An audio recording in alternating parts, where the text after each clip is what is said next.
आज आपके best friend की बात, जी हाँ, वो बर्तन जिसके साथ आपका काफ़ी वक्त गुजरता है वो आपके सबसे करीब होगा, है ना। तो आज बर्तन की बात करूंगी, जो नई जानकारी लेकर आई हूँ, ऐसी जानकारी जो आपको ज़रूर जाननी चाहिए, आपके घर बरकत लाने वाले बर्तन की जानकारी। चलिए बिना वक्त गवाए बर्तन की बात शुरू करते हैं। आज मैं आपको आपकी राशि और आपके लकी मेटल के हिसाब से बरकत वाला बर्तन बताने वाली हूँ। आपको किचन के सामान से खूबसूरत बनाने वाली ब्यूटी टिप भी दिखाई जाएगी। बेहद सस्ते में आपकी स्किन निखरेगी और आपको माँ अन्नपूर्णा के आशीर्वाद का मंत्र भी बताऊंगी। घर में कभी भी खाने पीने की कमी नहीं होगी। आज मैं आपको 5 महाउपाय बताऊंगी। ये पांचों महाउपाय रसोई से जुड़े होंगे। आज के पहले महाउपाय की बात कर लेते हैं। क्या आपको घर में दुर्भाग्य बार बार दस्तक देता है? आपको समझ नहीं आता ऐसा क्यों हो रहा है? कहीं आपकी रसोई में कोई दिक्कत तो नहीं है? आपके घर के प्रवेश द्वार से आपकी रसोई का चूल्हा नहीं दिखना चाहिए, लेकिन फिर भी किसी वजह से आपके मेन दरवाजे के सामने रसोई बनवानी पड़े तो आप रसोई के सामने एक मोटा पर्दा लगवा दें। आज है बर्तन स्पेशल, तो सबसे पहले आपके घर के बर्तन की बात। आपके दिन का सबसे बड़ा हिस्सा बर्तनों के साथ बीतता है। ये बर्तन शुभ या अशुभ हो सकते हैं, इसीलिए आपको कोई भी बर्तन इस्तेमाल नहीं करना चाहिए, बल्कि अपनी राशि के हिसाब से बर्तनों का मेटल चुनना चाहिए। वो क्या होना चाहिए, चलिए जानते हैं। मेष, सिंह और वृश्चिक लगन वाले लोगों के लिए तांबे के बर्तन सबसे ज्यादा भाग्यदायी होते हैं, क्योंकि तांबे का बर्तन इन्हें कई बीमारियों से बचाता है। मिथुन, धनु और मीन और साथ साथ कन्या राशि वालों के लिए स्टील के बर्तनों का प्रयोग बिल्कुल नहीं होना चाहिए, क्योंकि ये आपकी याददाश्त में डिक्रीज लाता है, कई बीमारियों की वजह बनते हैं। स्टील के बर्तनों के स्थान पर आप कांसे या कपूर या कॉपर के बर्तन का प्रयोग करें, क्योंकि वो आपके लिए पूरी तरह से लाभदायक हैं। तुला, वृश्चिक और कर्क राशि वाले लोग चांदी या फिर मिक्स पीतल या फिर दोनों मेटल के मिक्स बने बर्तनों से खाया पिया करें, आपको लाभ मिलेगा। वहीं अगर आप स्टील या लोहे के बर्तनों का इस्तेमाल करते हैं तो आपको कई बीमारियां घेरे सकती हैं। मकर राशि वाले हमेशा लकड़ी के बर्तनों को ही प्रयोग में लाएं। लकड़ी के बर्तन आपके लिए रामबाण इलाज करते हैं। इसके अलावा लकड़ी के बर्तन इनकी सोचने की क्षमता को भी बढ़ाते हैं। कुंभ लगन वालों के लिए स्टील के बर्तन बेस्ट हैं, लेकिन कभी कभी आप मिट्टी के बर्तनों में भी भोजन जरूर किया करें और केवड़ा मिला हुआ पानी पिएं। इससे आपके शरीर को ताकत और तंदुरुस्ती दोनों मिलती है। आपकी रसोई पर माँ अन्नपूर्णा की कृपा जरूर होनी चाहिए। माँ अन्नपूर्णा को आपको कैसे प्रसन्न करना है, एक महामंत्र बताने जा रही हूँ।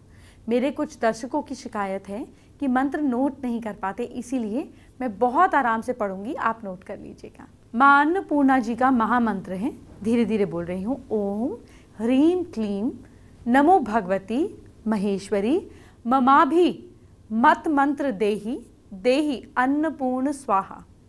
मंत्र जपने की विधि क्या है? इस मंत्र का जाप सूर्योदय के समय या उससे पहले करना बहुत फलदायी होता है। ये मंत्र बिना किसी मूर्ति के सिर्फ सामने थोड़ा सा अन्न रखकर पूजा कर सकते हैं, लेकिन किसी नदी के किनारे या किसी अकेली जगह पर अनुष्ठान करना सही होगा।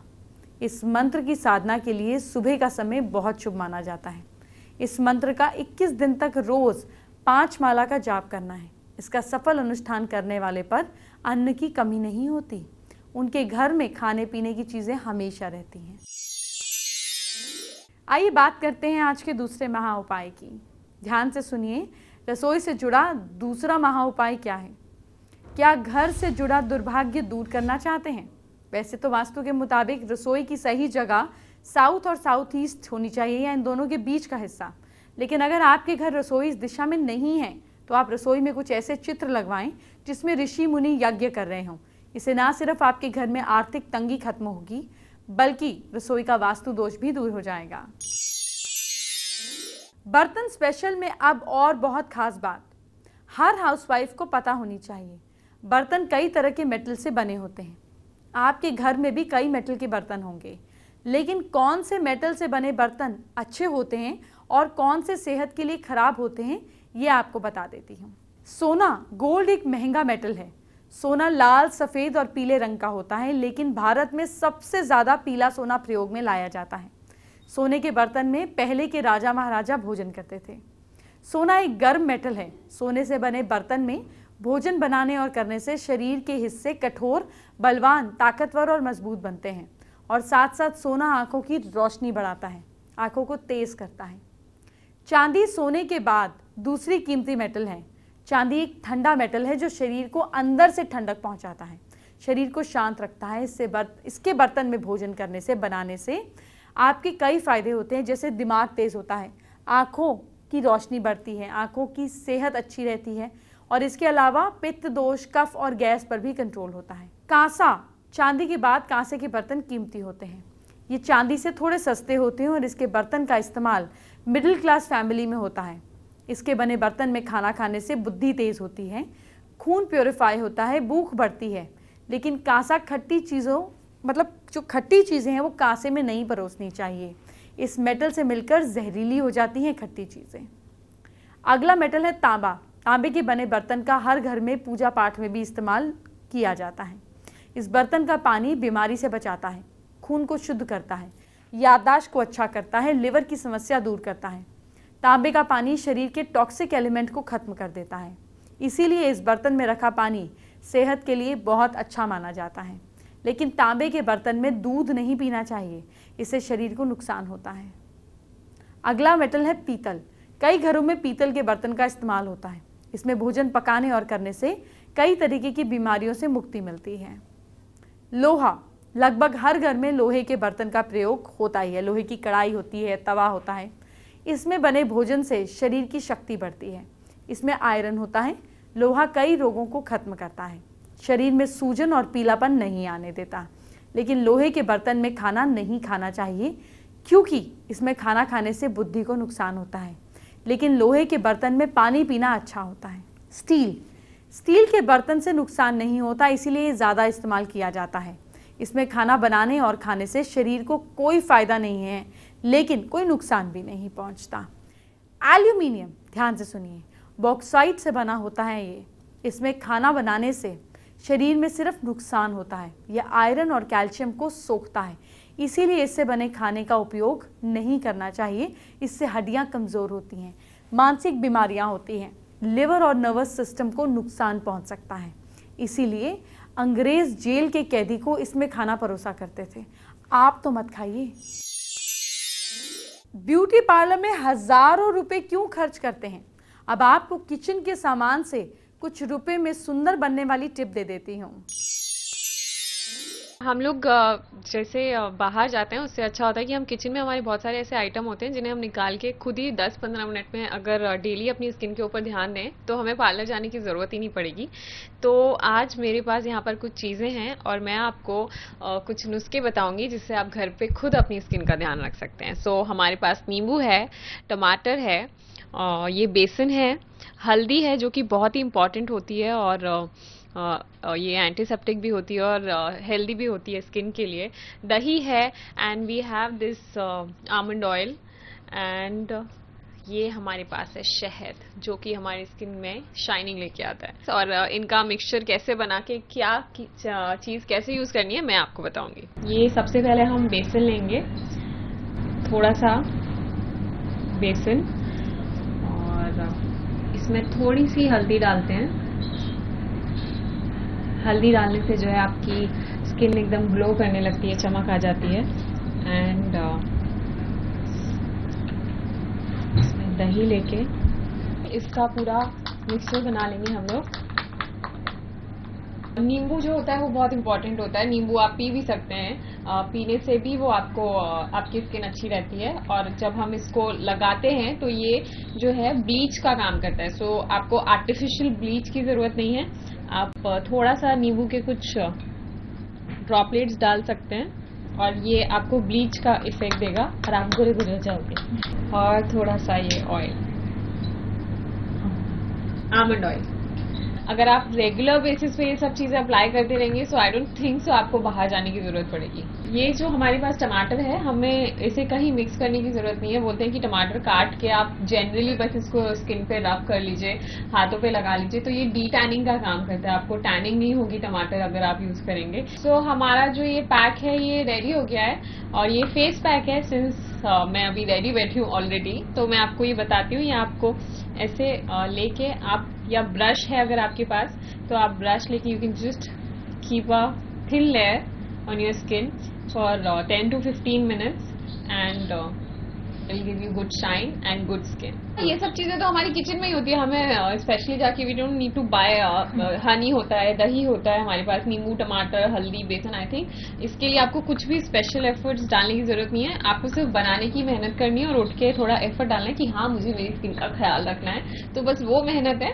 बाकी इट्स वेरी इजी। 2 minutes भी आपको कम ज्यादा लगेंगे and you can just make it very quickly and apply it for 10-15 minutes, और उसके बाद वॉश करके यू जस्ट, वो ऐसे फेस वॉश होता है ना एड्स में, वैसे आपको फील होगा। अब रसोई से जुड़ा हुआ आज का तीसरा महा उपाय क्या है ये जान लेते हैं। क्या घर में कलह रहती है? हो सकता है आपकी घर की रसोई में दोष हो। रसोई के वास्तु दोष को मिटाने के लिए तांबे के कलश में उसमें पंचरत्न को डाल दें। इसके बाद आप इस कलश को रसोई के ईशान कोण यानी कि किचन के नॉर्थ ईस्ट डायरेक्शन में स्थापित कर दें। घर की कलह दूर होगी। किचन की बात हो और नानी माँ के नुस्खे ना बताऊं, ऐसा कैसे पॉसिबल है? तो चलिए इंतजार किस बात का, फटाफट नानी माँ के नुस्खे बता देती हूँ। हर हाउसवाइफ के काम आएंगे। कड़े नींबू को गर्म पानी में थोड़ी देर के लिए छोड़ देने के बाद उसे काटने से नींबू से ज्यादा रस निकलता है। 1 महीने में एक बार मिक्सर में नमक डालकर चला देने से मिक्सर के ब्लेड तेज हो जाते हैं। नूडल्स उबालने के बाद अगर उसमें ठंडा पानी मिला दिया जाए तो वो आपस में चिपकेंगे नहीं। रसोई घर ऐसा होना चाहिए जिसमें दिन में अच्छी अमाउंट में सनलाइट आए। रसोई घर में दिन में भी अंधेरा होना वास्तु के हिसाब से सही नहीं है, और ना तो ये आपकी सेहत के लिए अच्छा है।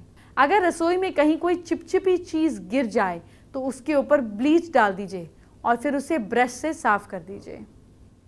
फर्श को चमकाने के लिए 1 कप सिरका एक गर्म पानी में डालकर फर्श को साफ करने से ये चमकने लगता है। आटा गूंथते वक्त पानी के साथ थोड़ा सा दूध मिलाने से रोटी ज़्यादा स्वादिष्ट हो जाती है। चीनी के डब्बे में 6-7 लौंग डाल देने से चीनी में चींटियाँ नहीं लगती। 1 चम्मच चीनी को भूरा होने तक गर्म कीजिए और फिर इसे केक के मिक्सचर में गर्म किए हुए चीनी को मिला दीजिए। इससे केक का रंग अच्छा हो जाएगा। कटे हुए सेब में नींबू की कुछ बूंदें डालने से सेब के ऊपर का भाग काला नहीं होगा। सारे बर्तन रात में ही साफ कर लीजिए। ये वास्तु के हिसाब से भी सही है और आपकी सेहत के लिए भी ये एक अच्छी आदत है। इसका एक बड़ा फायदा ये भी होगा कि सुबह सुबह उठकर बर्तन धोने की टेंशन भी नहीं होगी। आलू के पराठे बनाते वक्त आलू के मिक्सचर में थोड़ी सी कसूरी मेथी डालें, इससे पराठे का स्वाद बढ़ जाएगा। मिर्ची के डिब्बे में थोड़ी सी हींग डाल दीजिए, इससे मिर्च ज़्यादा वक्त तक ठीक रहेगी। लहसुन को हल्का गर्म कर देने के बाद लहसुन को छिलने में बहुत सुविधा होती है। 10 सेकंड माइक्रोवेव करके छिल सकते हैं। चावल में 1 चम्मच तेल और कुछ बूंदे नींबू का रस मिलाने से पक जाने के बाद चावल खिला खिला रहता है। दाल बनाते वक्त 1 चुटकी पिसी हुई हल्दी और बादाम का तेल की कुछ बूंदे डालने से दाल जल्दी पक जाती है और इसका स्वाद भी अच्छा लगता है। मिर्च के डंठल को तोड़कर मिर्चों को फ्रिज में रखने से मिर्च लंबे समय तक टिकती हैं। अगर आप रात में चना भिगोना भूल गए हों तो उबालते हुए पानी में चने को भिगोएं, इससे चना जल्दी फूल जाएगा। अगर किचन में काम करते वक्त आप जल जाएं, उस स्थान पर बर्फ रगड़ें, आलू पीस कर लगाएं, घी या नारियल का तेल लगाएं, केले को मैश कर लगाएं, दाग नहीं पड़ेगा। अब आज के चौथे महा उपाय की बात कर लेते हैं। क्या परिवार को बार बार मुसीबत का सामना करना पड़ता है? रसोई हो या घर, सामान अगर अस्त व्यस्त नहीं पड़ा होना चाहिए। अगर इधर उधर सामान पड़ा है तो आपके घर पर राहु केतु का बुरा प्रभाव पड़ता है, जिसके कारण घर के सदस्यों को कई तरह की मुसीबतों का सामना करना पड़ता है। इसीलिए रसोई को हमेशा साफ सुथरा और सेटल रखें, मुसीबतों से कम पाला पड़ेगा। चलिए वक्त हो गया है आज की एस्ट्रो टिप का। खास टिप आपकी किचन के लिए। देखिए, वास्तु के मुताबिक खाना बनाते समय हमारा चेहरा ईस्ट डायरेक्शन की ओर होना चाहिए। इससे किचन में सेटिस्फैक्टरी खाना बनता है और आपके खाने की तारीफें भी होती हैं। आपका खाना अच्छे डाइजेशन को भी लाता है। लेकिन आजकल मल्टी स्टोरी हाउसेस बन रहे हैं, हमारे हिसाब से चीज़ें हो नहीं पाती। अगर ये संभव ना हो तो अपने घर की किचन में ईस्ट डायरेक्शन में एक छोटा सा कॉपर का सन लगा लीजिए, ये सेम बेनिफिट देगा।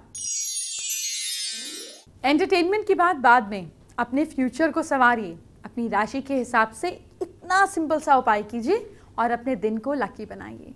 सबसे पहले मेष राशि की बात।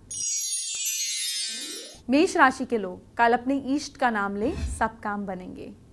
भाग्य साथ दे रहा है आपका कल के दिन 69%। वृश्चिक राशि वाले लोग कल कबाड़ को घर से बाहर निकालें। किस्मत साथ दे रही है आपका 58%। मिथुन राशि वाले लोग शाम को घर में कपूर जलाएं। लक आपका साथ दे रहा है कल 77%। कर्क राशि वाले लोग जरूरतमंदों को खाना कल जरूर खिलाएं। किस्मत साथ दे रही है आपका 72%। सिंह राशि के लोग कपड़ों में रेड कलर जरूर पहनें। भाग्य साथ दे रहा है आपका 63%। कन्या राशि के लोग चिड़ियों को बाजरा कल खिलाएं। किस्मत साथ दे रही है आपका 59%। तुला राशि के लोग नीला रुमाल अपने साथ रखें। लक सपोर्ट कर रहा है आपको कल 71%। वृश्चिक राशि वाले लोग घर वालों के साथ बैठकर खाना खाएं। भाग्य साथ दे रहा है आपका 61%। धनु राशि वाले लोग विष्णु जी की पूजा जरूर करें। लक सपोर्ट कर रहा है आपको 55%। मकर राशि के लोग अपने पिता की सेवा जरूर करें। भाग्य साथ दे रहा है आपका 72%। कुंभ राशि के लोग घर के पौधों को पानी जरूर दीजिए। किस्मत साथ दे रही है आपका 61%। मीन राशि के लोग लक्ष्मी जी की पूजा जरूर कीजिए। भाग्य साथ दे रहा है आपका 68%। कल्पना ने हमारे साथ अपनी प्रॉब्लम फेसबुक पर शेयर की है। एक्चुअली कल्पना नेपाल से हैं और जानना चाहती हैं कि उनकी जॉब जल्दी मिल जाए, इसके क्या उपाय हैं। कल्पना जॉब जल्दी लग जाए इसके लिए कार्तिकेय भगवान पर, जो शिव परिवार में होते हैं, एक हल्दी की गांठ जरूर रोज रखिए। थर्सडे से इसकी शुरुआत कीजिए और जितना हो सके जमीन पर बैठकर गजेंद्र मोक्ष का पाठ करें। ईश्वर ने चाहा आपकी जॉब जल्दी लगेगी, लेकिन मेहनत और अवेयरनेस अपने साथ रखिए, इसके बिना कुछ भी संभव नहीं। आप 5वें महाउपाय की बात कर लेते हैं। क्या आपको समझ नहीं आ रहा कि रसोई का वास्तु दोष कैसे दूर करना है? और आप रसोई भी नहीं हटा सकते। रसोई के वास्तु दोष को मिटाने के लिए सबसे आसान और सरल उपाय है कि आप रसोई की आग्नेय दिशा और पूर्व के बीच का हिस्सा लाल बल्ब उसमें लगा दें। जब भी आप खाना बनाएं तो उसे जलाकर रखें, वास्तु दोष कट जाएगा। अब मेरे जाने का वक्त हो गया है। आज के लिए इतना ही, लेकिन हाँ, कल है संडे और आप तो जानते ही हैं मैं हर संडे आपके लिए कोई ना कोई स्पेशल चीज़ ज़रूर लेकर आती हूँ। कल बताऊंगी कल की स्पेशल चीज़। अभी चलती हूँ, बाय बाय, टेक केयर।